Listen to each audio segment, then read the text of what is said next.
ખૂબ સ્વાગત છે ઇસ્કોન મેંગલુરુ તરફથી ભગવદ્ ગીતાના કોર્સમાં મંગલાચરણની સાથે આજના અધ્યાયની શરૂઆત. સ્લાઇડ વિઝિબલ છે. હરે કૃષ્ણ. હરે કૃષ્ણ. પ્રભુજી હા પ્રભુજી.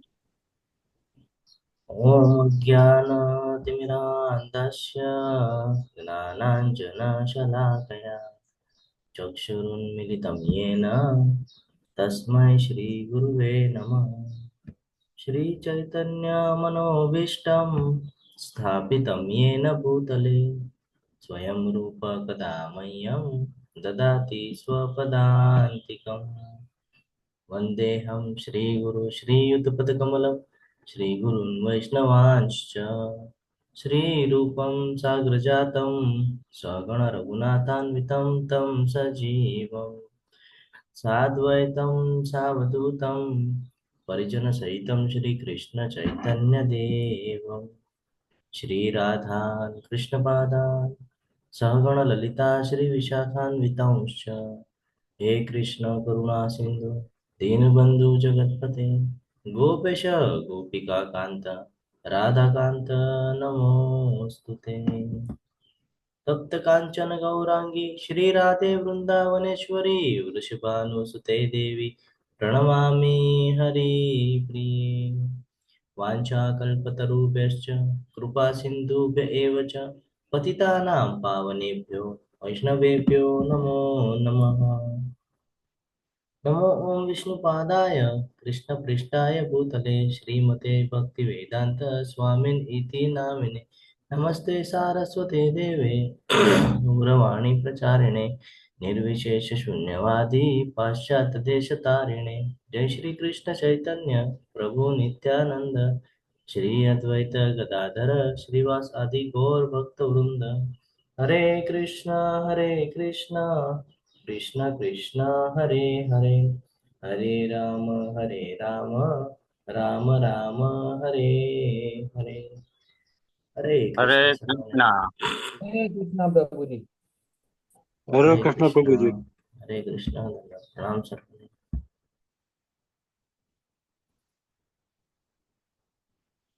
સ્લાઇડ વિઝિબલ છે ને? હા પ્રભુજી. ખૂબ સરસ એવો અધ્યાય. આપણે બધા જેના કહીએ ને કે કઠપુતળીની જેમ નાચીએ છીએ, જેના થકી એના વિશેનું આજે આપણને જ્ઞાન પ્રાપ્ત થવાનું છે. ભૌતિક પ્રકૃતિના 3 ગુણો અને આપણા ઉપર કેવી રીતે કામ કરે છે, અને આપણે જ્યારે એના સાનિધ્યમાં કામ કરીએ છીએ તો આપણને કેવી રીતે ફળ પ્રાપ્ત થાય છે, આ તમામ પ્રશ્નોના આન્સર આપણને આજના અધ્યાયમાં મળવાના છે. ખૂબ સરસ મજાનો અધ્યાય છે સમજવા માટે, અને જીવનમાં જો આને સમજી ગયા તો જે આપણે કર્મયોગ જોઈ રહ્યા હતા, આ કર્મયોગમાં ઘણો બધો અસર આવી જશે જો આને સમજી ગયા તો. આના બેસ પર જ આપણે કર્મ કરીએ છીએ. ભૌતિક પ્રકૃતિ દ્વારા આત્માની શું સ્થિતિ થાય છે, જો પહેલા જ પિક્ચરમાં બતાડે છે કે કઠપુતળીની જેમ આપણને નચાવવામાં આવે છે. પછી 3 ગુણો દ્વારા થતી અસર, એનાથી આપણા ઉપર શું અસર થાય છે.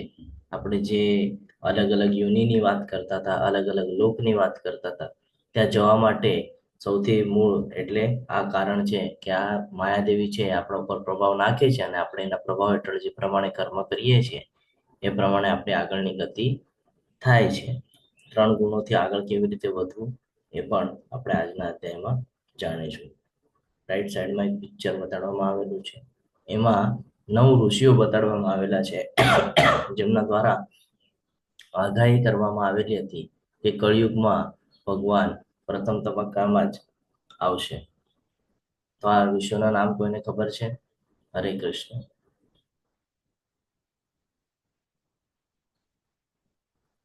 જે ઋષિઓએ આગાહી કરી હતી, શું આગાહી કરી હતી એ આપણે જોશું. એ પહેલા આપણે જોઈ લઈએ કે 9 ઋષિ કોણ હતા. કવિ, હવિ, અંતરિક્ષ, પ્રબુદ્ધ, પિલપલાયન, અવિર્હોત્ર, દ્રાવિડ જેને દ્રુમિલ પણ કહેવામાં આવે છે, અને ચામસા કરભજન. આવા ટોટલ 9 ઋષિઓ છે જેમના દ્વારા આગાહી કરવામાં આવેલી હતી કે ભગવાન ફરીથી કલયુગમાં આવશે અને ભક્તોનો ઉદ્ધાર કરશે. તો આપણે જોઈએ છીએ કે આપણને જેમણે હરે કૃષ્ણ મહામંત્ર આપ્યો આજથી 500 વર્ષ પહેલા ચૈતન્ય મહાપ્રભુ આવ્યા અને એમણે આપણને આ મહામંત્ર આપ્યો અને આપણો ઉદ્ધાર કરવાનું આપણને સાધન આપ્યું. શ્રીમદ ભાગવતમમાં 11.5.32 પણ કહેવામાં આવેલું છે ભગવાન ચૈતન્ય મહાપ્રભુના પ્રાગટ્ય વિશે. શું કહેવામાં આવેલું છે? કલયુગમાં બુદ્ધિશાળી મનુષ્યો નિરંતર કૃષ્ણના નામનું ગાન કરતા કરતા ભગવાનના અવતારનું સામૂહિક કીર્તન કરે છે. ભગવાનનું વર્ણ શ્યામ નથી, છતાં તેઓ સ્વયં કૃષ્ણ જ છે. તેમની સાથે તેમના સાથીઓ, સેવકો, આયુધો અને અંતરંગ પાર્ષદો હોય છે. શું કીધું અહીંયા કે કલયુગમાં બુદ્ધિશાળી મનુષ્ય, બુદ્ધિશાળી એટલે જેની પાસે આ જ્ઞાન છે ને, જે ભગવત પ્રાપ્તિ કરવા માટે પ્રયત્ન કરે છે. તો એ કેવી રીતે કરે છે? તો કે કૃષ્ણના નામનું ગાન કરતા કરતા. આપણે જોઈએ કે ચૈતન્ય મહાપ્રભુ શું કરી રહ્યા હતા કલયુગમાં? કોણ કે છે હરે કૃષ્ણ? આપણે આની પહેલા એમના વિશે ચર્ચા કરેલી છે. જે ખબર હોય એ કહેવાનું છે. હરે કૃષ્ણ. નથી ખબર ચૈતન્ય મહાપ્રભુ વિશે? રાધિકા માતાજી હરે કૃષ્ણ. હરે કૃષ્ણ પ્રભુજી. શું કરી રહ્યા છે એવું ક્વેશ્ચન છે ને પ્રભુજી? એ સંકીર્તન કરી રહ્યા છે એટલે શ્લોક પણ કોટ કર્યો છે એ પ્રમાણે. તો આપણે જોઈ શકીએ કે કલયુગમાં આપણને શું આપ્યું છે? હરે કૃષ્ણ મહામંત્ર છે ને. આપણે બધા બહુ ભાગ્યશાળી છીએ કે આપણે આ બધું પ્રાપ્ત કરી શકીએ છીએ, જ્ઞાન પ્રાપ્ત કરી શકીએ અને આપણે ભક્તિ માર્ગ સ્વીકારી રહ્યા છીએ. આગળ શું કહે છે આપણે જોઈએ ચૈતન્ય મહાપ્રભુ વિશે. પ્રહલાદ મહારાજના શ્રીમદ ભાગવતમના 7મામાં પણ ઉપદેશ આપવામાં આવ્યો છે. છન્ન કલો યદભવ સ્ત્રી યુગોસ્થ સત્વમ. શું કહે છે આગળ? ગરુડ પુરાણમાં પણ પરમ ભગવાન કહી રહ્યા છે, અહમ પૂર્ણો ભવિષ્યામિ યુગા સંધાયો વિશિષ્યતે માયાપુર નવદ્વીપે ભવિષ્યામિ સચિસુત. સચી નામના જે માતા છે એમના પુત્ર તરીકે હું જન્મ લઈશ. ક્યાં? તો કે નવદ્વીપ માયાપુરમાં. કલયુગના પ્રથમ ચરણમાં, પહેલા તબક્કામાં, પહેલા ચરણમાં. અને કેવી રીતે? તો કે સંપૂર્ણ આધ્યાત્મિક સ્વરૂપ દ્વારા પ્રગટ થઈશ. નવદ્વીપ માયાપુરમાં હું સચી માતાના પુત્ર તરીકે જન્મ લઈશ. હું કલયુગના પહેલા ચરણમાં મારા સંપૂર્ણ આધ્યાત્મિક સ્વરૂપમાં પ્રગટ થઈશ. હજુ આ શાસ્ત્રોના સંદર્ભ આપવામાં આવેલા છે. એટલે જે કોઈને પણ એવો ડાઉટ હોય ભગવાન વિશે, તેનો ડાઉટ અહીંયાથી ક્લિયર થઈ જાય છે. એટલે આપણે બધા એટલા બધા ભાગ્યશાળી છીએ કે આપણે ક્યાંથી ટચ થઈને આવ્યા છીએ? જ્યાં ભગવાન છે ત્યાં ટચ થઈ રહ્યા છીએ આપણે. જો તમે આને સમજવાનો પ્રયત્ન કરશો તો કે ભગવાને કીધું કે હું નવદ્વીપ માયાપુરમાં આવવાનો છું, ત્યાં હું કલયુગના પહેલા ચરણમાં જન્મ લઈશ. અને આપણે બધા ક્યાંથી કનેક્ટેડ છીએ? ઇસ્કોનથી કનેક્ટેડ છીએ, છે ને. તો જ્યારે ગુરુ શિષ્ય પરંપરા આપણે જોઈએ તો એ કેવી રીતે આવે છે આપણે આગળ? સ્ટાર્ટિંગ ત્યાં છે ને ભગવાન કૃષ્ણથી લઈને આપણા સુધી પહોંચેલું છે. એટલે આપણે જોઈએ તો આ એક સાંકળી છે. આ સાંકળી આપણને મળેલી છે અને આપણે જો સાચે જ આ પૃથ્વી લોક ઉપરથી ઉપરના યોનિમાં જવું હોય અથવા તો ઉપરના લોકમાં જવું હોય તો આપણી માટે આના સિવાય બીજો કોઈ રસ્તો નથી. આગળ શું કહે છે? ગરુડ પુરાણમાં પણ કહેવામાં આવેલું છે, કલયુગના પ્રથમ ચરણમાં ભગવાન જગન્નાથ કે જે દિવ્ય દરુ બ્રહ્મ તરીકે અવિરત થયા છે તેની નજીક પૂર્ણ પુરુષોત્તમ પરમેશ્વર સુવર્ણ કાંતિ ધરાવતા સ્વરૂપે પ્રગટ થશે. પ્રથમ તે લક્ષ્મીપતિ બનશે અને પછી તે સંન્યાસી બનશે. પેલા જ આગાહી કરવામાં આવેલી છે, દરેક પુરાણોમાં ઉલ્લેખ કરવામાં આવેલો છે. નરસિંહ પુરાણમાં પણ કીધેલું છે, પૂર્ણ પુરુષોત્તમ પરમેશ્વર કે જે સતયુગમાં દૈત્યના ત્રાસ રૂપી ભયંકર વ્યાધિને નાથવા માટે અડધું શરીર મનુષ્ય અને અડધું શરીર સિંહનું ધારણ કરીને પ્રગટ થયેલા અને જે ત્રેતાયુગમાં રામ તરીકે અવિરત થયા અને 10 માથાવાળા દૈત્યનો રાવણનો સંહાર કર્યો, જે દ્વાપર યુગમાં બ્રજના ગોપા અને ગોપ બાળોને રક્ષણ આપવા અને પૃથ્વી પરના ભારનો નાશ કરવા આવેલા, તે ફરીથી કળયુગમાં અવતરિત થશે. તેનું સ્વરૂપ સુવર્ણ કાંતિમય હશે. તે હંમેશા ભગવાનના પવિત્ર નામનો જપ કરવામાં આનંદિત હશે અને તેનું નામ હશે ચૈતન્ય. આપણે વાંચીએ ને તો પણ આપણા હાથના રૂવાડા ઊભા થઈ જાય છે ને.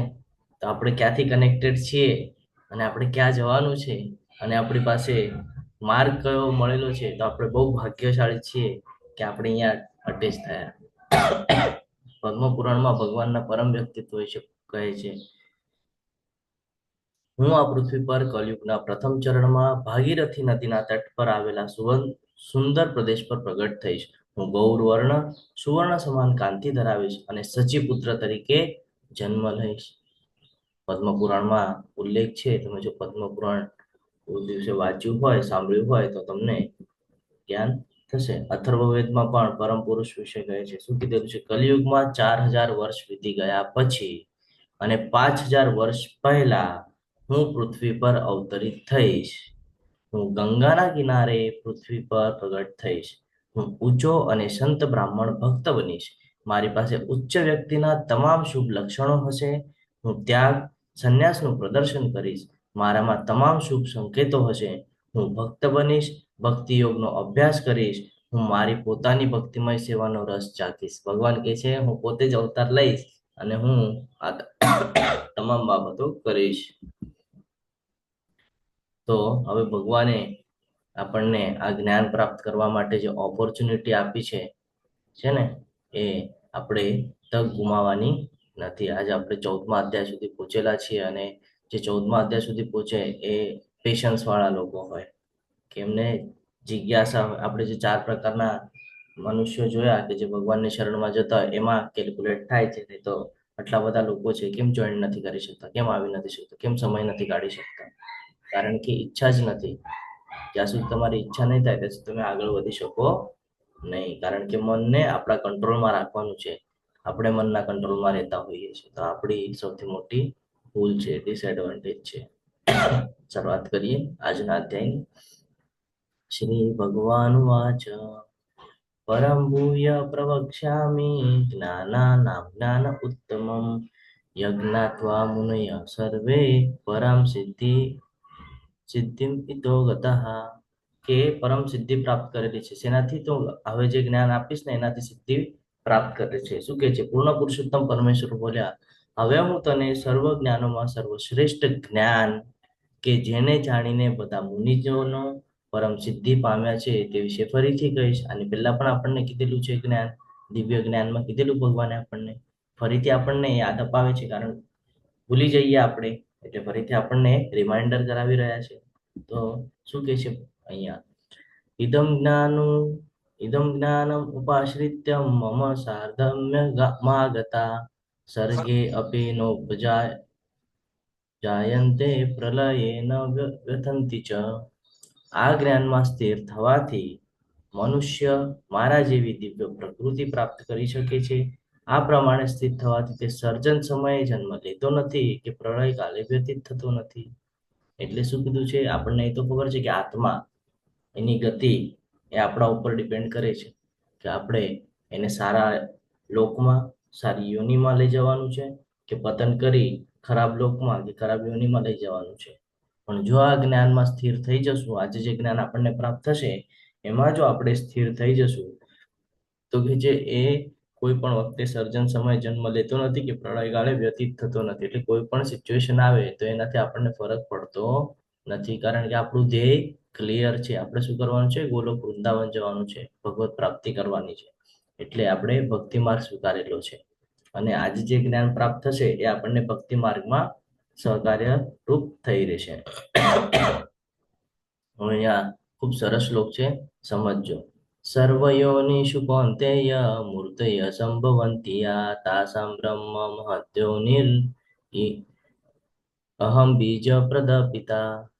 બીજ આપનાર પિતા હું છું. કે અહીંયા જે કાંઈ પણ છે આપણે એ જોઈ ગયા કે ભગવાને કીધું કે હું બધી કોરે વ્યાપ્ત છું, પણ હું એમાં સંકળાયેલો નથી. આ બધું મારા દ્વારા જ સર્જન થાય છે અને મારા દ્વારા જ નષ્ટ થાય છે. એ જ ફરીથી અહીંયા આપણને ક્લિયર કરે છે કે બીજ આપનાર પિતા હું છું. હે કુંતી પુત્ર, એ સમજી લેવું જોઈએ કે સર્વ યોનિઓ આ ભૌતિક પ્રકૃતિમાં જન્મ દ્વારા શક્ય બનાવાય છે અને હું તેમનો બીજ પ્રદાન કરનાર પિતા છું. એટલે આપણે જે કહી રહ્યા હતા ને અંશની વાત, તો એ અહીંયા ક્લિયર કરી રહ્યા છે ભગવાન.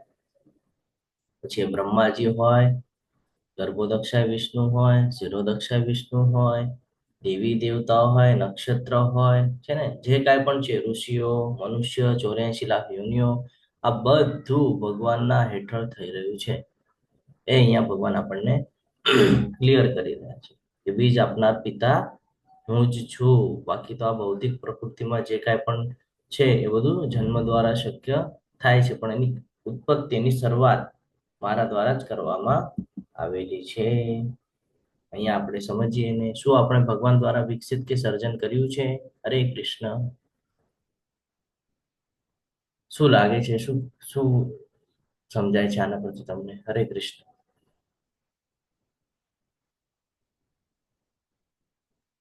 હરે હરે કૃષ્ણ કૃષ્ણ. પ્રભુજી. હરે કૃષ્ણ માતાજી, બોલો.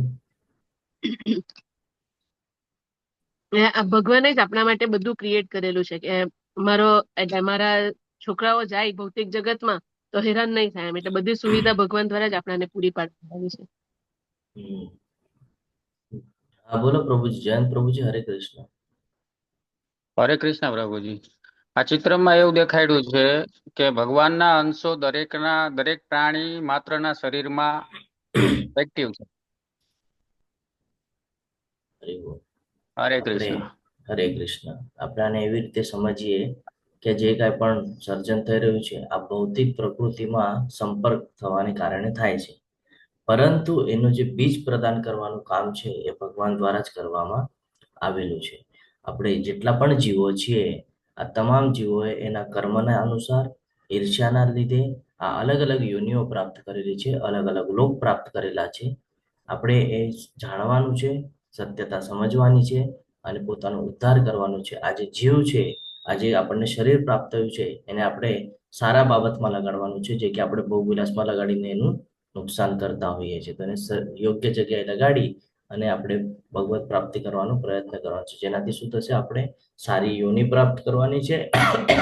જ્યારે આ બોડી છૂટી જશે એ પછી આત્માની જે ગતિ થશે એ ગતિ યોગ્ય રીતે થાય, યોગ્ય જગ્યાએ જાય, એની માટે પ્રયત્ન કરવાનો છે. આપણે વિચાર કરતા હોય છે અત્યારનું અને આપણા શરીરનું, પણ આપણે વિચાર એનો નથી કરવાનો. આપણે વિચાર કરવાનો છે આત્માની ગતિનો, કે આગળની એની ગતિ કેવી થવી જોઈએ. હરે કૃષ્ણ. મહેશ સોની પ્રભુજી, કઈ કેવું છે? એડ્રેસ છે. હરે કૃષ્ણ પ્રભુજી. તો હરે સૌથી કૃષ્ણ. શ્રેષ્ઠ યોની કઈ કહેવાય પ્રભુજી? શું લાગે છે તમને? કઈ યોની સૌથી શ્રેષ્ઠ હોય? મનુષ્ય યોની. કેમ કેમ શ્રેષ્ઠ છે ખબર છે?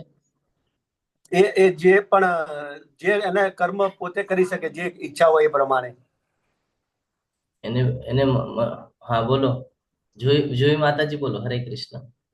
હા પ્રભુજી, એકચ્યુઅલી છે ને ભગવાને જે 4 વસ્તુઓ છે, નિંદ્રા, ભય, એક મિનિટ, નિંદ્રા, ભય, અહંકાર અને સંબંધ, એ બધું આપેલું જ છે. બધી જ યોનિમાં આપેલું છે.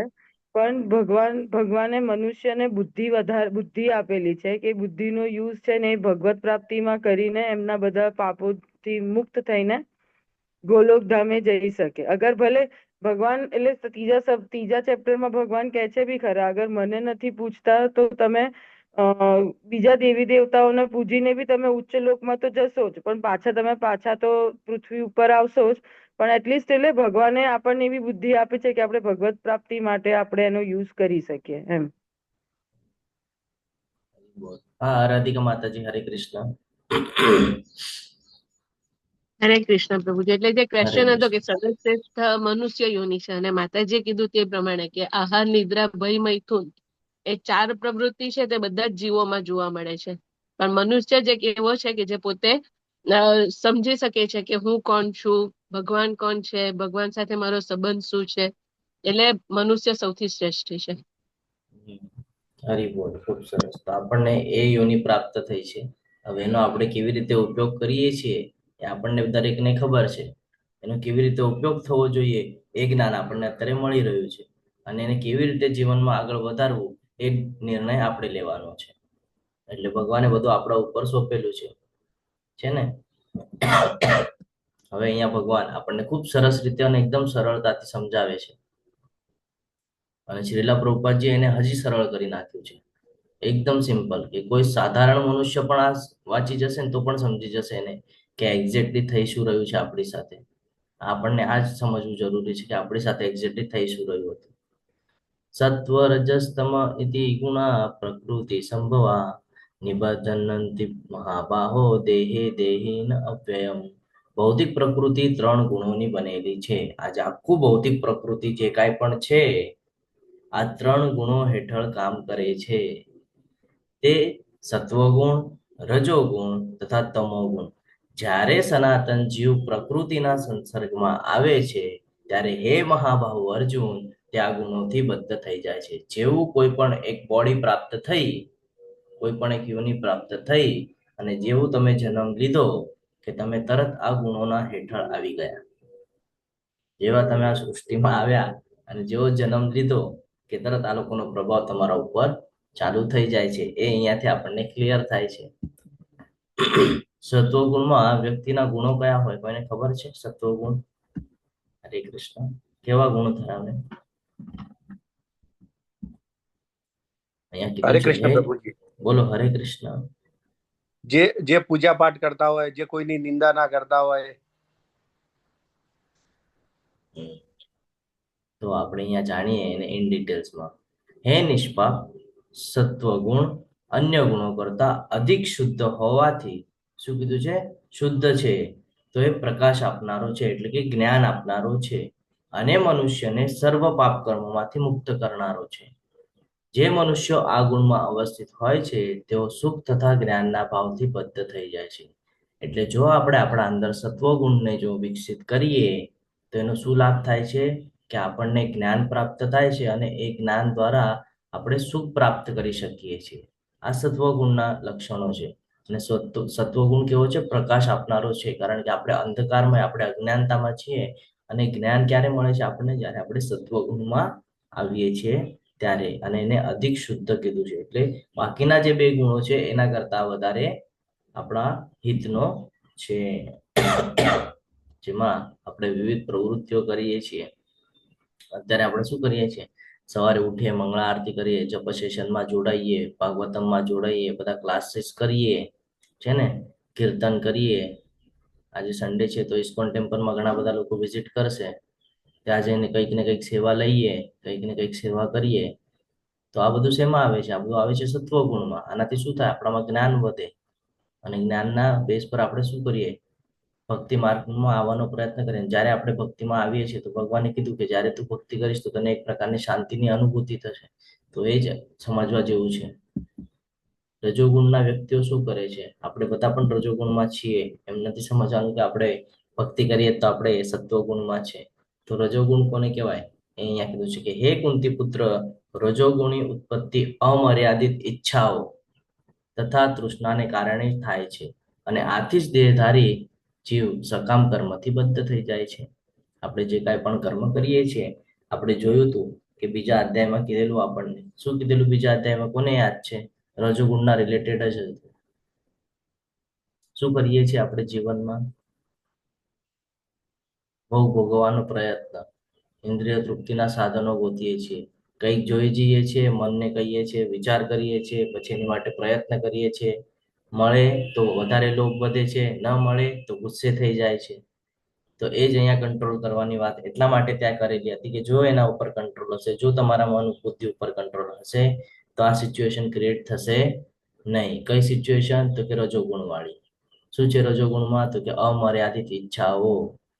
ફોર એક્ઝામ્પલ, આપણે ત્યારે પણ લીધેલું, આપણે ફરી એકવાર એક્ઝામ્પલ લઈએ. ફોર એક્ઝામ્પલ, તમે કોઈ ગાડી લીધી છે, બરાબર? એમ સમજી લો કે નોર્મલ ગાડી છે, 20-25 લાખની ગાડી છે. હવે તમે એ ગાડી લીધી છે, થોડોક સમય જાય ને એટલે પછી તમને એમ થાય હવે મારે હજી મોટી ગાડી લેવી છે. પછી તમે 60-70 લાખની લો, પછી 1 કરોડની લો. ઈચ્છા કોઈ દિવસે પૂરી થાય કે? કોઈ દિવસે નથી થતી. એક પછી એક વધ્યા જ કરે છે ઈચ્છા. તો મન ઉપર ડિપેન્ડ કરે છે તમારું મન કેમ ચાલી રહ્યું છે. એટલા માટે એને કંટ્રોલ કરવાની વાત કરેલી. અને ઈચ્છાઓના કારણે શું થાય છે? દેહધારી જીવ સકામ કર્મથી બદ્ધ થઈ જાય છે. એવા કર્મ કરવા માંડે છે, પછી ધીરે ધીરે કે તમો ગુણ તરફ પ્રેરિત થાય છે. અને હવે જાણીએ આપણે કે તમો ગુણ કોને કહેવાય છે. અજ્ઞાનતાની સ્થિતિ એવું નામ આપવામાં આવેલું છે તમો ગુણને. શું કીધું છે? અજ્ઞાનતાની સ્થિતિ આપણા સાથે પણ થાય છે આ બાબત બધી. હે ભરત પુત્ર, એમ જાણી લે કે અજ્ઞાનથી ઉત્પન્ન થતો તમો ગુણ સર્વ દેહધારી જીવોનો મોહ છે. આ ગુણના પરિણામો ઉન્માદ, આળસ અને નિદ્રા હોય છે કે જે બદ્ધ જીવનને બાંધે છે. શું થાય છે આનાથી? આપણામાં આળસ આવી જાય છે, કોઈ જ પ્રવૃત્તિ કરવાની આપણને ઈચ્છા થતી નથી, અને જેના લીધે આપણે શું થઈએ છીએ? તો આપણે એવા કંઈક કર્મ કરીએ છીએ કે જે કઈ જ લાભકારક નથી આપણને, નથી આ ભૌતિક પ્રકૃતિમાં અત્યારે આપણને લાભકારક, કે નથી આધ્યાત્મિક લેવલ ઉપર આપણી પ્રગતિ કરવાના લાભકારક. હા, શું શું નુકસાન છે એનું? તો નુકસાન એવું છે કે આપણું પતનનું કારણ, સૌથી મોટું કારણ બની જાય છે. એકવાર રજોગુણ છે, રજોગુણમાં એવું સિચ્યુએશન છે કે તમે એના પર કંટ્રોલ લાવીને તમે સત્વતા તરફ વધી શકો છો, પણ જ્યારે તમે તમોગુણમાં આવો છો તો બહુ ડિફિકલ્ટ થઈ જાય છે કે એને તમારે રજોગુણમાં લાવીને સત્વગુણ તરફ આગળ વધવું. કારણ અજ્ઞાનતા, અહીંયા શબ્દ જ યુઝ કરવામાં આવેલો છે, અજ્ઞાનતા, કે તમને જ્ઞાન જ રહેતું નથી, આપણને ભાન જ ન રહે કે આપણે શું છીએ અને શું કરી રહ્યા છીએ. બધું ડિસ્ટ્રોય થઈ જાય, બધું પૂરું થઈ જાય. અને પછી આવી જ સિચ્યુએશનમાં આવ્યા પછી લોકો જે સુસાઇડ કરે છે એ શું કામ કરે છે? એ આવી સિચ્યુએશનમાં પહોંચ્યા પછી સુસાઇડ કરે છે. તો એ આમ પણ પતનનું કારણ છે અને એમ પણ પતનનું કારણ છે. એટલે આપણા અંદર આ ગુણ બધામાં છે. કોઈ એવી રીતે ના કહી શકે કે આપણામાં આ ગુણ નથી, દરેકમાં છે, કારણ આપણે ભૌતિક પ્રકૃતિમાં રહે છે ને એ આપણા ઉપર પ્રભાવ નાખવાના જ છે. હવે આનાથી કેવી રીતે બચવું એ ભગવાન આપણને જ્ઞાન આપશે. હે ભરત પુત્ર, સત્વગુણ મનુષ્યને સુખથી બાંધે છે, જ્યારે કે રજોગુણ સકામ કર્મથી બાંધે છે, અને તમોગુણ મનુષ્યના જ્ઞાનને ઢાંકીને તેને પ્રમાદથી બાંધે છે. ક્લિયર કટ કે છે ભગવાન અહીંયા કે આ ત્રણેય ગુણ છે એ ત્રણ વિશિષ્ટ પ્રકારના કાર્યો કરાવે છે. હવે તમારે ડિસિઝન લેવાનું છે કે તમારે આમાંથી કોને વધારે પ્રેફર કરવાનું છે. તો આપણા બધામાં ત્રણેય ગુણ દરેકમાં છે ને? ત્યારે તો આપણે ભૌતિક જગતમાં જીવન વ્યતીત કરી રહ્યા છીએ. તો હવે આપણે ડિસિઝન લેવાનું છે કે આમાંથી આપણે કયા કેટેગરીમાં બેસીએ છીએ અને આપણે કઈ કેટેગરી આપણે વિકસિત કરવાની છે. હે ભરત પુત્ર, કોઈ વાર સત્વગુણ, રજોગુણ તથા તમોગુણને પરાસ્ત કરીને મુખ્ય બની જાય છે. એટલે આ ત્રણેયની વચ્ચે કન્ટિન્યુઅસ હરીફાઈ ચાલે છે, ખેંચાખેંચી ચાલે છે. કોઈક વાર સત્વગુણ ઉપર થઈ જાય તો કોઈક વાર રજોગુણ થઈ જાય છે, તો કોઈક વાર તમોગુણ થઈ જાય છે. એમ અહીંયા સમજાવી રહ્યા છે. અને આજ આપણી મનની સ્થિતિ થઈ કરે છે, આજ આપણી ઈચ્છાઓ પ્રવૃત્ત કરે છે, આજ આપણે આગળ આવા કર્મ કરાવે છે. જે આપણે કોઈક વાર કર્મ કરી જતા હોઈએ છીએ ને, આપણને એમ થાય કે અરે મારે આ નહોતું કરવું, થઈ ગયું, તો આ માયાદેવીનો આ પ્રભાવ છે, એ આપણે આગળ આવી રીતે કામ કરાવી લે છે. હે ભરત પુત્ર, કોઈ વાર સત્વગુણ, રજોગુણ તથા તમોગુણને પરાસ્ત કરીને મુખ્ય બની જાય છે, તો કોઈ વખત રજોગુણ, સત્વગુણ તથા તમોગુણને પરાસ્ત કરીને મુખ્ય થાય છે. વળી કોઈ વેળાએ તમોગુણ સત્વ તથા રજોગુણને પરાસ્ત કરે છે. આવી રીતે સર્વોપરિતા માટે સતત સ્પર્ધા ચાલ્યા કરે છે. અહીંયા આપણે એક વાત સમજવી જોઈએ. આપણે બે ઉદાહરણ લઈશું. એક નોર્મલ લાઈફમાં આપણે જીવન વ્યતીત કરીએ છીએ, આપણા ફ્રેન્ડ સર્કલમાં હોઈએ, ક્યાંક આપણે ફરવા જઈએ, બરાબર, અથવા તો કોઈ એવી જગ્યાએ જઈએ જ્યાં એ લોકો મોજ શોખ કરતા હોય, ઇન્દ્રિય તૃપ્તિના સાધનોનો ઉપયોગ કરતા હોય. આપણે એ લોકો સાથે 4-5 વખત ફરીએ તો કદાચ આપણા મનમાં એવું સિચ્યુએશન થાય કે આપણને પણ ઈચ્છા થાય. તો આ ઈચ્છાને જો કંટ્રોલ કરી લીધી, તો આપણે કીધું છે મન એ આપણો શત્રુ છે અને મન એ આપણો મિત્ર છે. ઈચ્છાને કંટ્રોલ કરી લીધી તો એ આપણો મિત્ર છે, અને ઈચ્છાનો કંટ્રોલ છૂટી ગયો તો શત્રુ છે. તો આપણે કયા ગુણમાં જઈએ છીએ? તમો ગુણમાં. અને એની જ જગ્યાએ જો આપણે ઇસ્કોનના જે ડિવોટીસ છે, ભક્તો છે, એમના સાથે રહીશું તો એમના સાથે પણ એ જ સિચ્યુએશન છે. શું સિચ્યુએશન છે એમના સાથે પણ? કે આપણી પણ ઈચ્છા થશે ભગવાનની ભક્તિ કરવાની, કીર્તનમાં જોડાવાનું, છે ને? આમાં ઈચ્છા થશે. હવે આપણે ડિસિઝન લેવાનું છે કે આપણને પતન વાળો માર્ગ સ્વીકારવો છે કે ઉદ્ધાર વાળો માર્ગ સ્વીકારવો છે. માર્ગ આપણી પાસે બંને છે. હવે અહીંયા ગુણો દ્વારા એ પણ આપણને ક્લિયર થઈ રહ્યું છે કે કયો ગુણ કેવી રીતે વિકસિત થઈ રહ્યો છે અને કયો ગુણ કેવી રીતે વિકસિત કરવાની આવશ્યકતા છે. એક બાબત એવી છે કે જેને કરવું પડતું નથી, જે આપોઆપ થઈ જાય છે, અને એક બાબત એવી છે કે જેની માટે પ્રયત્ન કરવો પડે છે, ત્યારે એ થાય છે. આ બે ડિફરન્ટ પાર્ટ છે. ક્લિયર છે? હરે કૃષ્ણ. આ સમજાશે તો લાઈફમાં ચેન્જીસ આવશે. હરે કૃષ્ણ. કઈ ડાઉટ છે આમાં? જો અહીંયા આપણને એક પિક્ચર દ્વારા બતાડેલું છે કે આપણું મન છે એને આવી રીતે ત્રણેય ગુણ ખેંચી રહ્યા છે, સત્વ, રજો અને તમો. આપણે હવે જોવાનું છે કે આપણે કોના સાનિધ્યમાં રહેવાનું છે અને એને કેવી રીતે બિલ્ડ કરવું એ આપણે આગળના અધ્યાયમાં આજે શીખવાના છીએ કે એને કેવી રીતે આપણે ચાર્ટ બનાવીને જીવનમાં ઉતારી શકીએ છીએ. જ્યારે શરીરના સર્વ દ્વાર જ્ઞાનના પ્રકાશથી પ્રકાશિત થઈ જાય છે ત્યારે જ સત્વગુણના વ્યક્ત થવાનો અનુભવ કરી શકાય છે. ક્યારે આપણે સમજી શકીએ કે આપણે સત્વગુણમાં જઈ રહ્યા છીએ? જ્યારે જ્ઞાનના પ્રકાશથી પ્રકાશિત થઈએ, જ્યારે આપણને જ્ઞાન પ્રાપ્ત થાય. હવે ખાલી જ્ઞાન પ્રાપ્ત થવું, હવે ઘણા બધા લોકોને ભગવદ્ ગીતા આવડે છે, ઘણા બધા શ્લોક કંઠસ્થ છે, ઘણું બધું ઓલું છે, પણ આપણે જોઈએ છે એ લોકોની જે પ્રવૃત્તિઓ હોય છે એ કેવી હોય છે? રજોગુણ અને તમોગુણ વાળી હોય છે. તો શું એ ઉદ્ધાર કરી શકે છે પોતાનો? હરે કૃષ્ણ. હરે કૃષ્ણ. ઘણા બધા આપણે સાધુ સંતો જોઈએ છે કે એમની પાસે બધું જ્ઞાન છે, આખા શ્લોક યાદ છે, કંઠસ્થ છે, એ પછી પણ એ લોકોની જે પ્રવૃત્તિઓ આપણે જોઈએ છે, શું તમને લાગે છે એ પોતાનો ઉદ્ધાર કરી શકે એમ છે? હરે કૃષ્ણ. એવી હરે સિચ્યુએશનમાં કૃષ્ણ પ્રભુજી. હરે ના કૃષ્ણ. પ્રભુજી, એનો ઉતાર ના કરી શકે.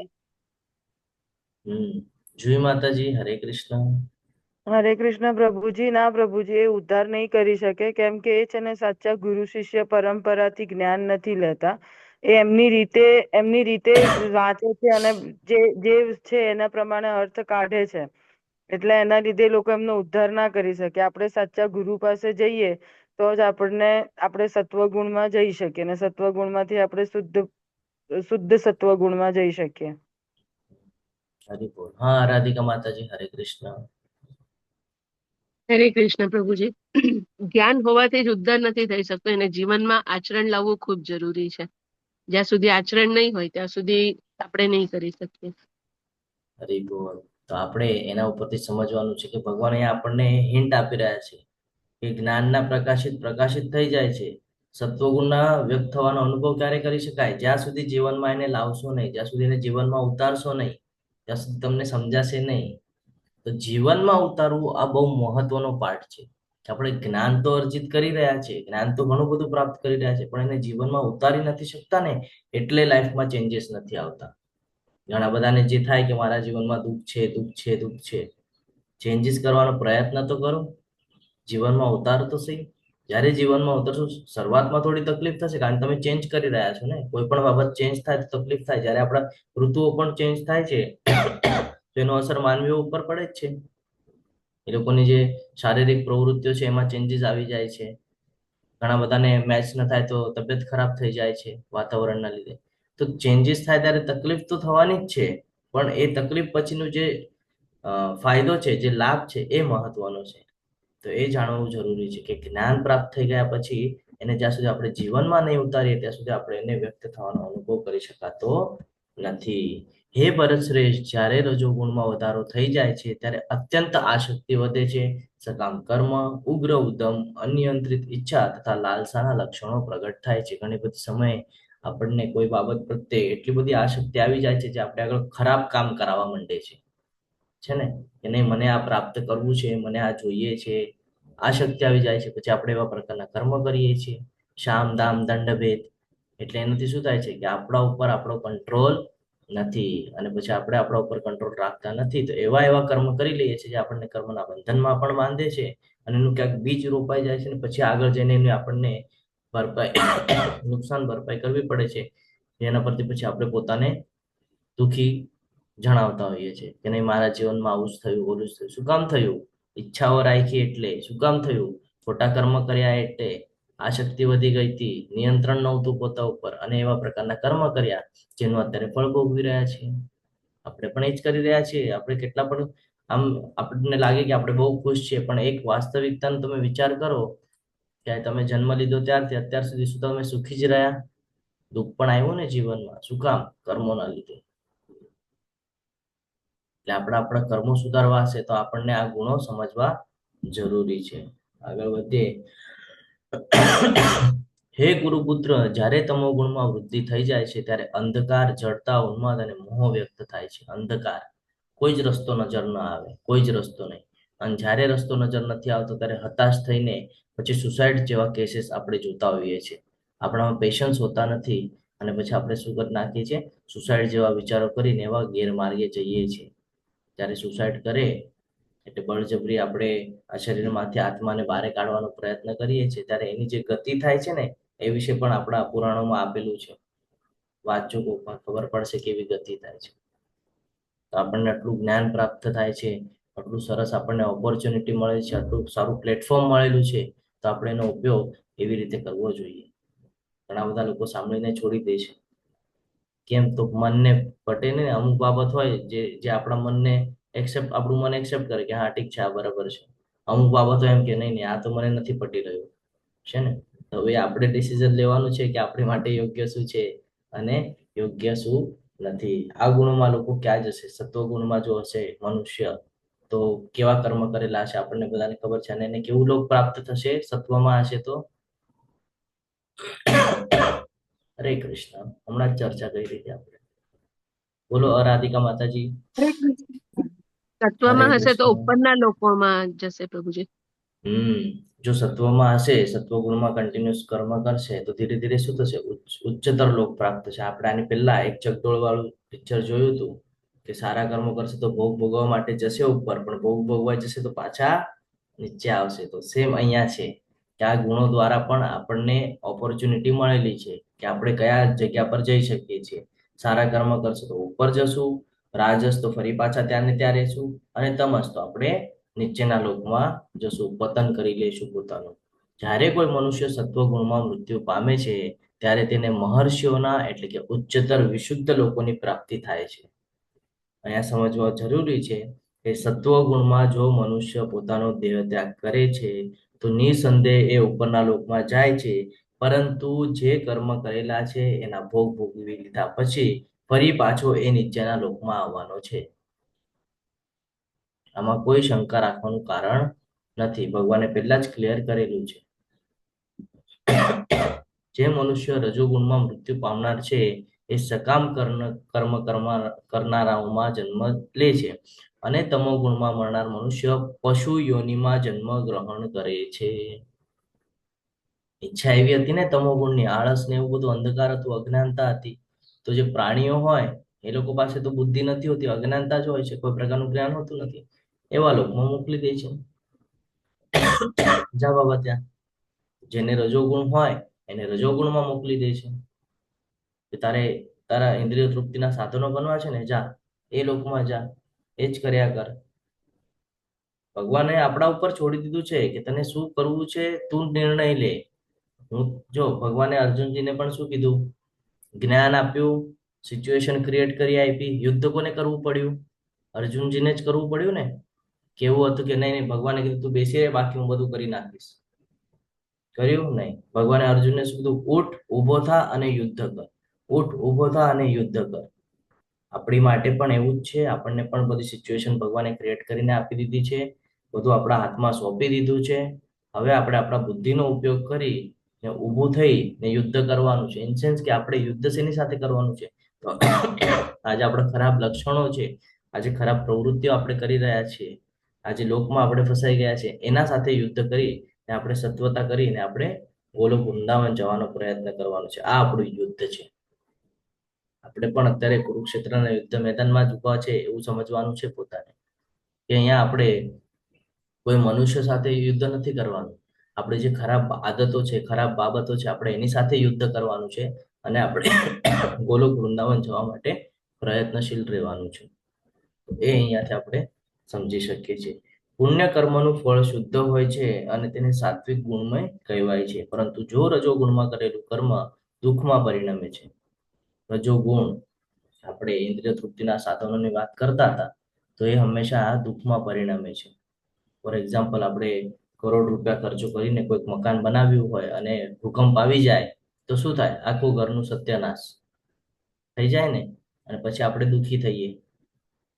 પણ એની જ જગ્યાએ જો આપણને ખબર છે કે આપણે શું કરવાનું છે, શું નથી કરવાનું, અને એ જ પૈસા આપણે કોઈ વ્યવસ્થિત જગ્યાએ લગાડી રાખ્યા હોય તો આપણને દુઃખ થશે કે નહીં થાય? તો આ જ બાબત સમજવાની જરૂરી છે કે આપણે ઇન્દ્રિય તૃપ્તિના જે સાધનો વિકસિત કરી રહ્યા છે એની લિમિટેશન શું હોવી જોઈએ એ આપણને જ્ઞાત હોવી જોઈએ. આપણે જે કાંઈ કર્મ કરી રહ્યા છે, શા માટે કરી રહ્યા છે, એની લિમિટેશન હોવી જોઈએ, એ આપણને જ્ઞાત હોવું જોઈએ. કારણ આપણા કર્મ અનુસાર જ આપણે આગળ યોનિઓ પ્રાપ્ત કરી રહ્યા છીએ. તમો ગુણમાં કરેલા કર્મ મૂર્ખામીમાં પરિણમે છે. જે આપણે રાઈટ સાઈડમાં એક ઉદાહરણ તરીકે બતાડેલું છે, તો એ શું છે? મૂર્ખામીનું લક્ષણ છે. કે આપણે મૂર્ખામી કોને કહેશું? કે આપણી પાસે ભગવદ્ ગીતાનું જ્ઞાન છે, આ બધું જ્ઞાન આપણને અર્જિત થયા પછી પણ આપણે ભૌતિક જગત સાથે જો સંકળાયેલા રહીએ છીએ, એમાં ને એમાં આપણે કર્મના બંધનમાં બંધાયા કરીએ છીએ, ઇન્દ્રિય તૃપ્તિના સાધનો ગોત્યા કરીએ છીએ, તો એ બાબત આપણું પતનનું કારણ બને છે અને એને જ મૂર્ખામી ગણવામાં આવે છે. કે જ્ઞાન હોવા પછી પણ જો જે પહેલેથી જ અજ્ઞાની છે એ કરે છે, એનો વિષય અલગ છે. આપણી પાસે જ્ઞાન હોવા છતાં આપણે એવું કરીએ છીએ, તો આ મહત્વનો પાઠ છે. આપણી પાસે જ્ઞાન છે એ પછી પણ આપણે કરીએ છીએ, તો એ એટલો દોષી નથી જેટલા આપણે દોષી છીએ, અને એટલા માટે એને મૂર્ખામી કીધું છે. સત્વગુણથી વાસ્તવિક જ્ઞાનનો વિકાસ થાય છે. રજોગુણથી લોભ ઉત્પન્ન થાય છે, જ્યારે તમોગુણથી પ્રમાદ, મોહ અને અજ્ઞાનતા ઉત્પન્ન થાય છે. આગળ વધીએ. સત્વગુણી મનુષ્યો ક્રમશ ઉપર ઉચ્ચતર લોકમાં જાય છે, જ્યારે કે રજોગુણી માણસો પૃથ્વીમાં રહે છે. પૃથ્વીલોક પર રહે છે એટલે શું? ફરી ફરી જન્મ લઈને આવશે આ પૃથ્વીલોક ઉપર. આજે 14 લોકની વાત કરી છે, એમાં પૃથ્વીલોક ઉપર વારે ઘડી આવશે. કેમ? ભોગ ભોગવવાની ઈચ્છા. અને જે ઘૃણાજનક તમોગુણ હોય છે, તે નીચેના એટલે કે નરક લોક તરફ પ્રયાણ થાય છે એમનું, કે નીચેના લોકમાં જશે. હવે અહીંયા જેટલું દુઃખ છે, હજી નીચેના લોકમાં જશું ત્યાં તો કેટલી યાતનાઓ અને દુઃખ હશે. તો આપણે હવે ડિસિઝન લેવાનું છે કે આપણે નીચે જવું છે કે ઉપર જવું છે, કે પાછું પૃથ્વી ઉપર આવવું છે. આ ડિસિઝન આપણા ઉપર છે. આપણે 1-2 મિનિટમાં આને સમજીએ. આ છે ગોલોક ચાર્ટ, અને આપણે લેવલ 2 માં ઇન ડિટેલ્સમાં સમજશું. અત્યારે આપણે છીએ અહીંયા, બરાબર. હવે જો આપણે સારા કર્મ કરશું, સત્કર્મ, જેને સત્વગુણ કહેવામાં આવે છે, તો આપણે ધીરે ધીરે ઉપરના લોકમાં જશું. જેમ કે અહીંયા અહીંયા અહીંયા અહીંયા અહીંયા અહીંયા ઉપરના લોકમાં જશું. એકચ્યુઅલી આપણે જવાનું પણ એનાથી બહુ ઉપર છે, પણ એક આ એક્ઝામ્પલ લઈએ છીએ આપણે. અને જો પાછું આપણે રજોગુણ કરશું તો અહીંયા ફરી પાછા ભોગ ભોગવવા આવશું. અને જો આપણે ખરાબ કર્મ કરશું તો આ અતલા, વિતલા, સુતલા છે ને, તલા તલા, મહાતલા, રસતલા, પાતલા, અને અહીંયાથી હજી 29 એટલે હજી 29 એવા નરકલોક છે અહીંયાથી નીચે છે ને.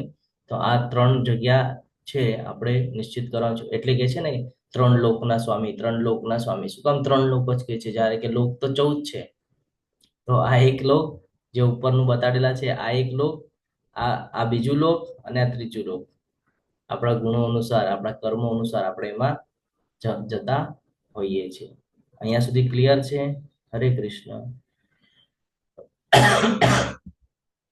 તો આપણે આગળ વધીએ. અહીંયા સુધી ક્લિયર હોય તો આગળ વધીએ. હરે કૃષ્ણ. તો અહીંયા ક્વેશ્ચન પૂછેલું છે કે હું આ સ્થિતિઓને પાર કરી શકું? હરે કૃષ્ણ. શું લાગે છે?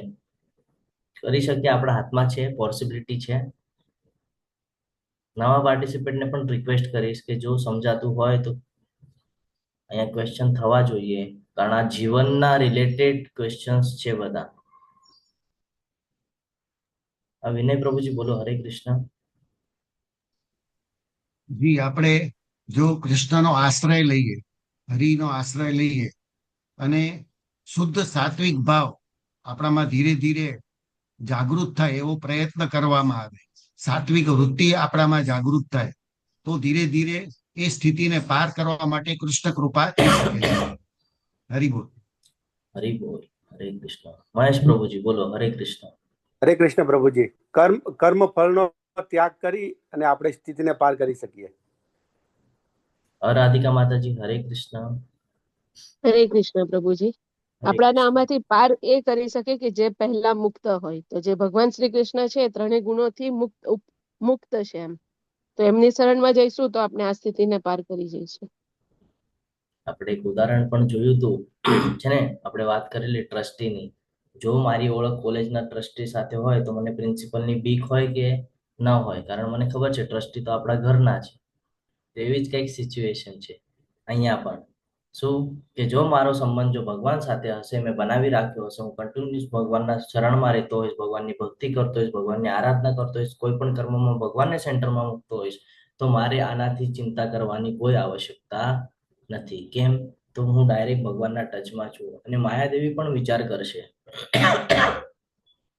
કે આ તો ભગવાનના ટચમાં છે. અને માયાદેવી કોના હેઠળ કામ કરે છે? તો કે ભગવાનના સાનિધ્યની હેઠળ કામ કરે છે. અને ભગવાનને એના ભક્ત અતિ પ્રિય છે. આપણે એના અસંખ્ય ઉદાહરણો જોયા છે કે જ્યારે જ્યારે ભક્તો ઉપર કોઈ એવી સિચ્યુએશન આવે છે તો ભગવાન પોતે એને બચાવે છે. તો જો આપણે ભગવાનના શરણમાં રહેશું અને માયાદેવી આપણને ફસાવવાનો પ્રયત્ન કરશે, તો આપણે માયાદેવી સાથે લડવાની કોઈ આવશ્યકતા નથી. ભગવાન આદેશ આપી દેશે શું કરવાનું છે શું નહીં. તો આ બાબત આપણે સમજી શકતા નથી, એટલે આપણે અહીંયા ફસાયેલા છીએ. જ્યારે કોઈ મનુષ્ય સારી રીતે જાણી લે છે કે સર્વ કાર્યોમાં પ્રકૃતિના 3 ગુણો સિવાય અન્ય કોઈ કરતા નથી, તથા તે પરમેશ્વરને જાણી લે છે કે જેઓ આ 3 ગુણોથી પર છે, ત્યારે તે મારા દિવ્ય સ્વભાવને પ્રાપ્ત કરે છે. અહીંયા ખૂબ સરસ રીતે આપણને પિક્ચર બતાડવામાં આવેલું છે કે આપણી આ સ્થિતિ છે. આ 3 માયાદેવીઓ આપણને કઠપુતલીની જેમ નચાવે છે અને આપણે નાચી રહ્યા છીએ. પણ જો આપણે ધીરે ધીરે શુદ્ધતા તરફ આગળ વધારીએ એને આપણે એને શુદ્ધ કરવાનો પ્રયત્ન કરીએ, ભગવાનના શરણમાં રહીએ, તો આપણા પર માયાદેવીનો પ્રભાવ પડી શકતો નથી. કેમ નથી પડી શકતો? કારણ કે આપણે તલ્લીન શેમાં છીએ? આપણું મન શેમાં લાગેલું છે? ભગવાનમાં લાગેલું છે. કર્મ કોના માટે કરીએ છીએ? ભગવાન માટે કરીએ છીએ. તો જ્યારે આપણે એવી સિચ્યુએશનમાં આવીએ છીએ ત્યારે આપણે પાછલા અધ્યાયમાં જે શીખ્યા કે ન્યુટ્રલ રહેવાની વાત કરતા હતા, સુખ દુઃખ બધામાં, તો એ જે ધીર પુરુષ છે એ ધીર પુરુષની ક્વોલિટી આપણામાં બિલ્ડ થાય છે. અને જ્યારે આપણે ધીર પુરુષની ક્વોલિટી બિલ્ડ કરીએ છીએ તો આપણને આ ગુણોથી કોઈ અસર થતી નથી, કારણ કે આપણે ભગવાનમાં ધ્યાન લગાડેલું હોય છે. તો અહીંયા એ જ સમજાવે છે કે જ્યારે કોઈ મનુષ્ય સારી રીતે જાણી લે છે, આ બધું જ્ઞાન પ્રાપ્ત કરી લે છે, જીવનમાં ઉતારે છે, સર્વ કાર્યોમાં પ્રકૃતિના 3 ગુણો સિવાય, કે આ 3 ગુણોનું જ કર્મ ચાલી રહ્યું છે આપણા ઉપર, એ જ આપણે આગળ કામ કરાવે છે, અન્ય કોઈ કરતા નથી, તથા તે પરમેશ્વરને જાણી લે છે. કે ભગવાન કોણ છે? તો કે આ 3 ગુણોથી પર છે. ભગવાન આની પહેલા પણ બધું આપણને જ્ઞાન આપેલું છે કે શું કામ આ બધું ભગવાને સૃષ્ટિ પર નિર્માણ કરીને મોકલાવેલું છે, આપણા જ સારા માટે મોકલાવેલું છે. બસ આપણે એને કેવી રીતે લઈએ છીએ એના ઉપર બધું ડિપેન્ડ કરે છે. જ્યારે દેહધારી જીવ શરીર સાથે સંકળાયેલા આ 3 ગુણોને ઓળંગી જવા સમર્થ થાય છે, ત્યારે તે જન્મ, મૃત્યુ, જરા અને વ્યાધિ, જન્મ, મૃત્યુ, ગળપણ અને તેમના કષ્ટોમાંથી મુક્ત થઈ જશે અને આ જીવનમાં જ અમૃત ભોગવી શકે છે. આ જીવનમાં, અત્યારે જે જીવનમાં તમે જીવી રહ્યા છો, જે જીવન તમે વ્યતીત કરી રહ્યા છો, એની વાત કરે છે કે જ્યારે દેહધારી જીવ એટલે આપણી આ આત્મા શરીર સાથે સંકળાયેલા આ 3 ગુણોને ઓળંગી જવા સમર્થ થશે, પોતાનામાં ક્વોલિટી બિલ્ડ કરશે કે તમોગુણ વાળા પોઈન્ટ્સ બંધ કરો અને સત્વગુણ વાળા પોઈન્ટ્સને સ્ટાર્ટ કરો, એને એક્ટિવ કરો, તો ધીરે ધીરે ધીરે ધીરે તમારું જીવન બદલાતું જશે. એ જ અહીંયા સમજાવી રહ્યા છે. અને શું કહે છે લાસ્ટમાં? શું થાય છે? તો કે જન્મ મૃત્યુના ચક્કરમાંથી પણ બચી જશે, કારણ કર્મ એવા કરશે. અને જ્યારે એ કષ્ટોની સિચ્યુએશન આવશે તો એમાં ન્યુટ્રલ થઈ ગયા હશે, કારણ ભગવાનના ભક્ત છે, એને કોઈ અસર થતી નથી. સુખ દુઃખ, લાભ હાનિ ન્યુટ્રલ હોય છે, એટલે એને કોઈ પ્રકારનો ત્રાસ થશે નહીં અને એનાથી જીવનમાં અમૃત જેવું જીવન જીવશે, એ એકદમ સાત્વિક જીવન જીવશે અને કોઈ જ પ્રકારની ચિંતા એના પર દેખાશે નહીં. કયા લક્ષણો દ્વારા તે સ્થિતિઓને અતિન્દ્રિય તરીકે ઓળખાય છે? હરે કૃષ્ણ. અને તેનું વર્તન શું છે અને તે કુદરતની સ્થિતિને કેવી રીતે પાર કરશે? કોઈ એકાદું એક્ઝામ્પલ આપો, આપણે કેવી રીતે આને સુધારી શકીએ આપણા જીવનમાં. હરે કૃષ્ણ. શું લાગે છે તમને? આ ગુણો જો આપણે સમજવા હોય અને એમાંથી પોતાને આગળ લાવવું હોય, કઈ કઈ એવી પ્રવૃત્તિઓ છે જે કરીને આપણે આગળ આવી શકીએ? હરે કૃષ્ણ.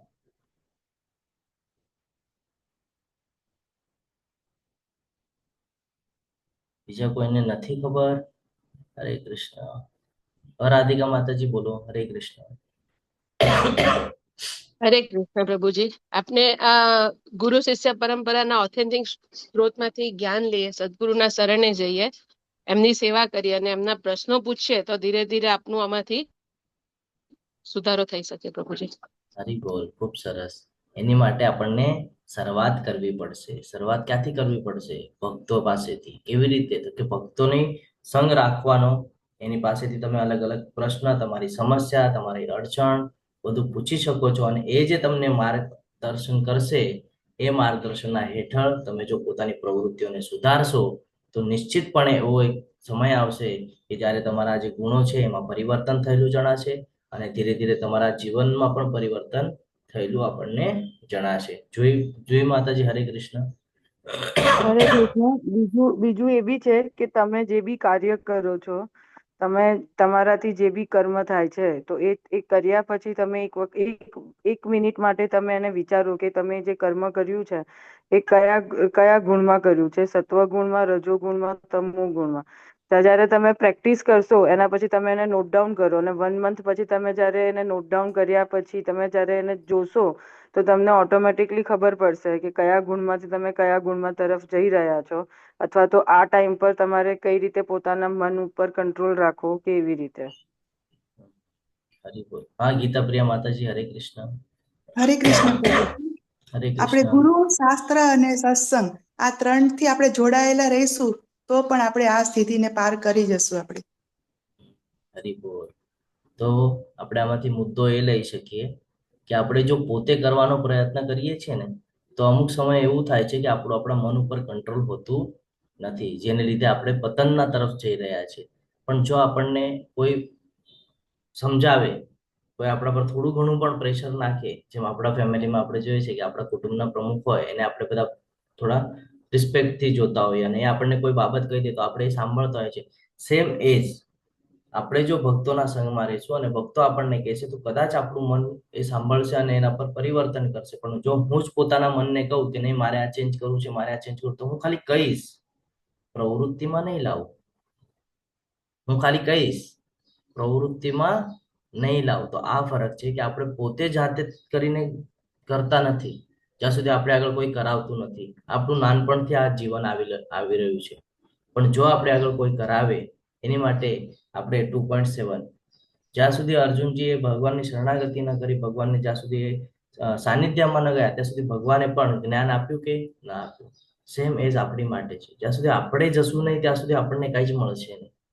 આપણે કહેશું એમ કે ચલો હવે મને આ જ્ઞાન પ્રાપ્ત થઈ ગયું છે, હવે આજથી હું હવે સત્વગુણ તરફ આગળ જઈશ. એક દિવસ જશો, બીજા દિવસે જઈશે તે. એટલે આ બાબત સમજવી બહુ જરૂરી છે કે આપણે પોતે ચેન્જીસ કરી શકતા નથી. કેમ? તો કે મન ઉપર કંટ્રોલ નથી ને. મન ઉપર કંટ્રોલ હોય તો આમ ચેન્જ થાય બધું, પણ નથી મન ઉપર કંટ્રોલ. એટલા માટે ભક્તોનો સંગ હોવો બહુ જરૂરી છે જીવનમાં. જો આપણે પરિવર્તન લાવવું હોય તો આ બધું બહુ જરૂરી છે. કેમ અહીંયા ઘણા બધા લોકો ક્લાસ રિપીટ કરી રહ્યા છે? ઘણા બધા ડિવોટીસ છે જે ખૂબ સિનિયર છે, અમારાથી સિનિયર છે, તો પણ ક્લાસીસ કરી રહ્યા છે. શું કામ? ભક્તોનો સંગ, શુદ્ધતા, પ્યુરિફાય થયા કરે, અલગ અલગ રીતે જ્ઞાન પ્રાપ્ત થયા કરે. અને કોઈક વાર ભૂલ થતી હોય તો પોતાને તરત ઓળખી શકાય કે હા, અહીંયા મારી ભૂલ થાય છે, અમારે ચેન્જ કરવાનું છે. એટલા માટે રિપીટ કરતા હોય છે.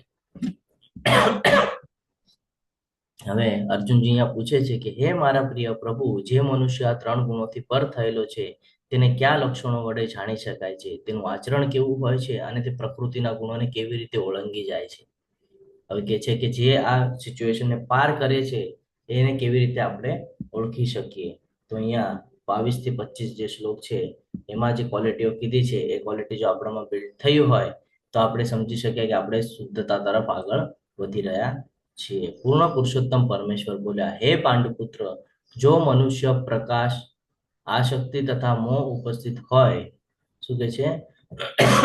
જ્યાં સુધી એને આસક્તિ અને મોહ ઉપસ્થિત હોય ત્યારે તેમની તૃણા કરતો નથી. એટલે જ્ઞાન હોય જ્યારે, બરાબર, અને આસક્તિ અને મોહ જેવું સિચ્યુએશન જ્યારે ઉપસ્થિત હોય તો એની તૃણા કરતો નથી, કે ન હોય ત્યારે તેમની આકાંક્ષા પણ રાખતો નથી. આપણને શું થાય?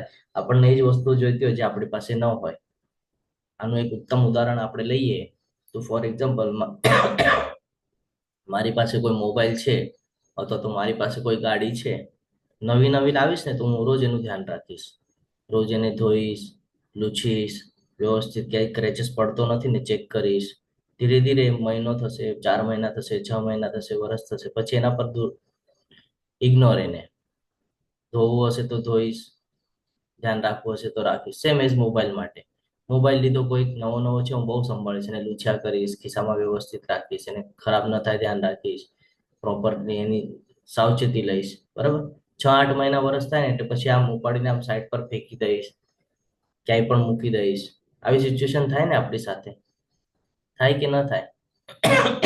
તો એ જ છે કે એ સિચ્યુએશન આપણે હેન્ડલ કેવી રીતે કરીએ છીએ ને એના ઉપર ડિપેન્ડ છે. અને એ જ અહીંયા શીખવાડી રહ્યા છે કે આ શક્તિ અને મોહ ઉપસ્થિત હોય ત્યારે એમની ઘૃણા કરતો નથી, કે ન હોય ત્યારે તેમની આકાંક્ષા રાખતો નથી. જે ભૌતિક ગુણોની આ સર્વ પ્રતિક્રિયાઓ પ્રત્યે નિશ્ચિત તથા અવિચલિત રહે છે અને કેવળ ગુણોનો જ ક્રિયાશીલ હોય છે, એટલે ગુણોને જ કહીએ ને આપણે કે ગતિ આપે છે કે સારા તરફ વધે, એમાં ક્રિયાશીલ હોય છે, એમ જાણીને તટસ્થ તથા ગુણાતીત રહે છે.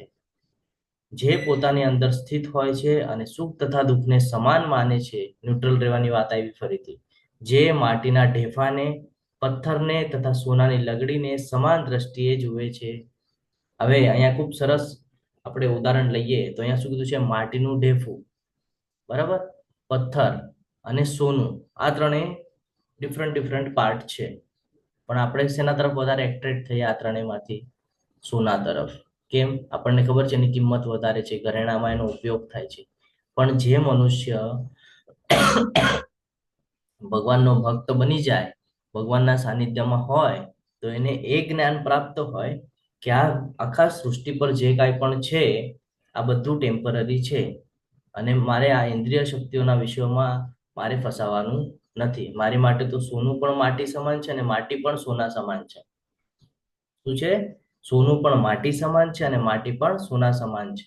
બધું ન્યુટ્રલ, મને કોઈ ફરક પડતો નથી. આવું જ્યારે આપણને વિચાર આવે ને ત્યારે આપણે શુદ્ધતા તરફ આગળ વધ્યા છે, ત્યારે આપણે ન્યુટ્રલ રહી રહ્યા છીએ, ત્યારે આપણે ભગવાનના ભક્ત બની શકીએ છીએ, ત્યારે આપણે આ લોકને પાર કરી શકીએ છીએ, ત્યારે આપણે આપણી યોની ચેન્જ કરી શકીએ છીએ, ત્યારે આપણે ઉચ્ચતર લોક તરફ જઈ શકીએ છીએ, જ્યારે આ બધી સિચ્યુએશન આપણે સમજશું. જે અનુકૂળ તથા પ્રતિકૂળ પ્રતિ સમાન રહે છે, જે ધીર છે તથા પ્રશંસાને બદનામીમાં, માન તથા અપમાનમાં સમભાવ રાખે છે, જે શત્રુ તથા મિત્ર પ્રતિ સમાન વ્યવહાર કરે છે, અને જેણે સર્વ દુન્યવી કાર્યોનો પરિત્યાગ કર્યો છે, કે જે ખરાબ કાર્યો છે, જે મારું પતનનું કારણ બનશે, જો એનો ત્યાગ કરી દીધો હોય તો આવા મનુષ્યને પ્રકૃતિના ગુણોથી પર માનવો જોઈએ. આપણે શત્રુ અને મિત્ર બે અલગ અલગ સમજીએ છીએ, પણ જો કોઈ શત્રુ હોય આપણે એને માફ કરી દે તો એના જેવું મોટું બીજું કશું જ નથી, છે ને? આપણે એના ઘણા બધા ઉદાહરણ જોયા છે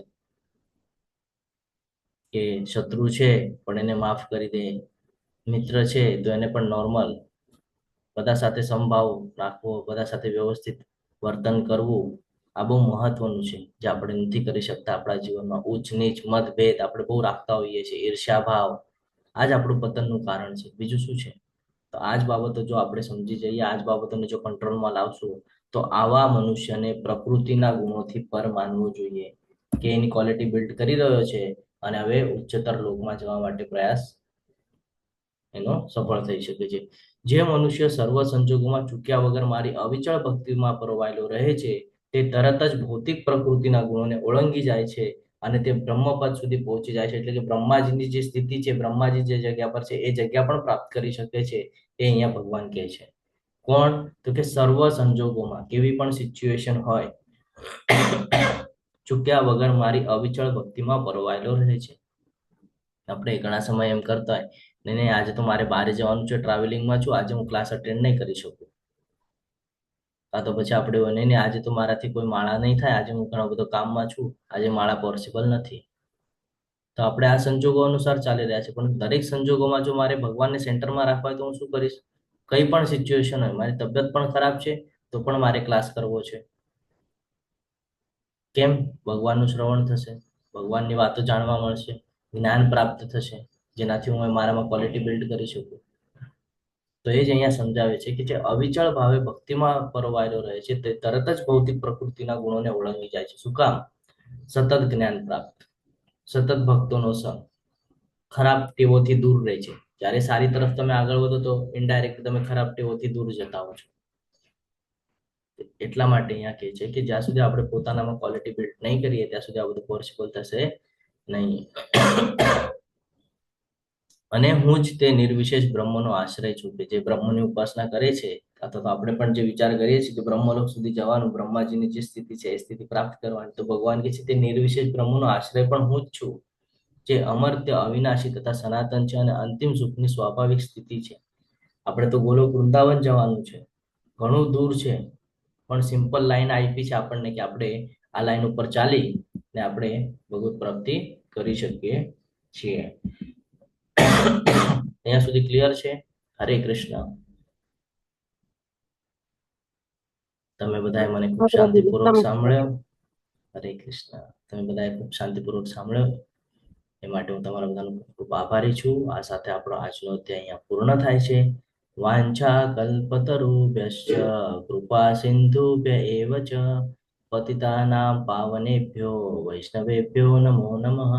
અનંત કોટી વૈષ્ણવ વૃંદ કી જય, ભગવદ ગીતા કી જય, શ્રીલ પ્રભુપાદ કી જય, સદગુરુદેવ કી જય. હરે કૃષ્ણ કૃષ્ણ કૃષ્ણ હરે હરે, હરે રામ રામ રામ હરે હરે. હરે કૃષ્ણ સર્વને. કૃષ્ણ. હરે